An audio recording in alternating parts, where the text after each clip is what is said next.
Саламатсыздарбы биздин YouTube каналдын көрөрмандары. Биздин каналга жазылып, акыркы жаңылыктарды угуңуздар. Камчыбек Ташиевдин оң колу, каракчы, көптөгөн бизнесмендердин канын ичип бизнесин тартып алган Эду Жакупбеков тергөөгө каршылык көрсөтүп, күнөөлөрүн мойнуна албай жатканы айтылууда. УКМКнын арстаны Элдар Жакупбеков Бишкек ИВСте жатканы, азыркыга чейин СИЗОго которулбай жатканы кандай? А жактан ОПГлар менен менттердин колуна түшүп калса, соо чыкпайбы? Убагында эки тарабын тең шороткон эмеспи? Бул таризе түрдүү аңыздар аңкылдаган кербези. А эң кызыгы Эду тергөөгө каршылык көрсөтүп, күнөөлөрүн мойнуна албай жаткандыгы айтылууда. Эгерде мындай ыргак улана берсе, козголгон кылмыш иштери сынып, убагы келгенде акталып чыгабы? Кыскасы ал команданы гана аткарганын, мыйзамсыз иштерге барбаганын баса белгилеп, Сами дересе, анда жиптин учу кимге барып такалат? Айтор Элдар Жакупбековдун айланасындагы чуулгандуу иштерге элибиз дагы кызыгып турган учуру. Эдунун кылчороосу деп айтат да, кыргыз Манас атабызда деле илгери кылчороосу болчу Манастын. Манаска да илгери жети кан дагы уюштуруп Манасты бийлигин тартып алабыз деген да. Бул кыргыздын тарыхы дайыма кайталанат. Манастын кырчороосу, ошондо эле жети хан, жети чал чогулуп алып Манастын бийлигин тартып алабыз деген. Манасты окуш керек да. Манас деген бул биздин оңубуз, биздин тарыхта. Андан кийин Курманбектин кылчороосу болгон, Эр Табылдын кылчороосу болгон. Мана Курманбектин деле кылчороосу карабай кеткенде аны деле доосу келип жардам берген. Манастын өлгөндө кылчороосу жана кыргылчал Манастын жыйган байлыгын, ордону талашкан. Ошондо ордону талап Каникейдин Улумумарга жардам бериңиздер. Балдарыңыздар урубасын. Дуаңыздар кабыл болсун. Аллахым жеңил сыноо берсин. Уулумдун кыйналып жашаганын каалабайт элем. Менин балам дагы балдардын катарында ойногонун каалайт элем. Алладан сурап, эч үмүтүм үзүлбөйт. Балам басып кетет деп ишенемин. Умар катуу оору менен күрөшүп жаткан кичинекей жигит.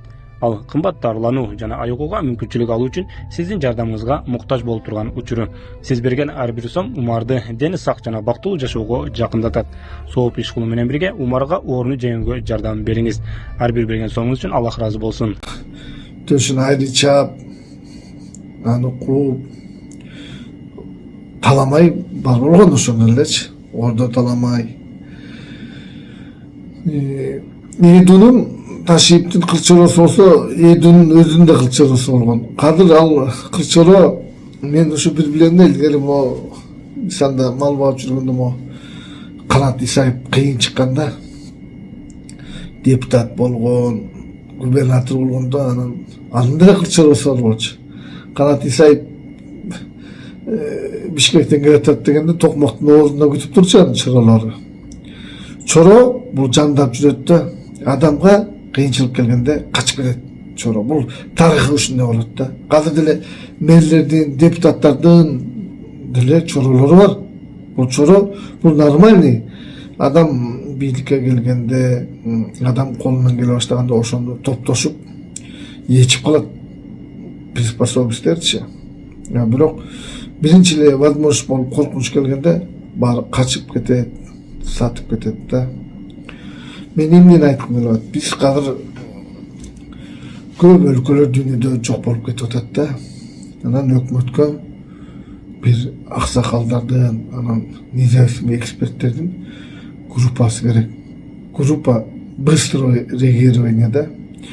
Кайсы жерде көйгөй болду, ошол жерде барып талдап, аныктап, бир первый сигналды алып эле чечиш керек. Биз мамлекет оптимизацияда отуруп, бири-бирине кат жазат, анан ал экинчи ступенькага жазат, анан үчүнчү ступенькага жазат, анан ответ кайра чөбөт, ошенткенче ошо убакытты өткөрүп коюп атабыз да.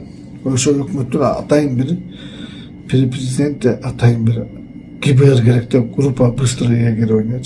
Кайерден көйгөй жаралды шак жетип барып туруп эле консилиум кылып туруп баягы СККПССте партиянын член партия деп келип чечип кетчү, ошондо чечип кетиш керек да. Азыр биз канча көйгөйлөрдү айтсак деле чечпейт да.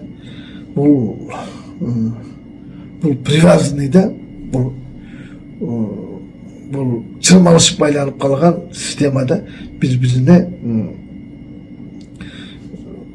жабышып тартып ишти жылдырбайт да. Ошон үчүн элдер кайдыгер да. Азыр Нүнө ар кандай коркунучтар келип атат. Мал оору келди. Аны 3 ай мурун айттым. Аны эч ким реакция кылган жок.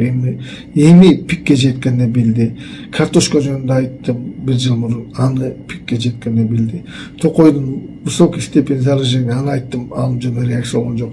Эми кекилик жаныбар, жапай жаныбарлардын оорусунун жөнүндө айтып атам, ага эч кандай реакция жок да. Бул биздики эч ким реакция кылбайт.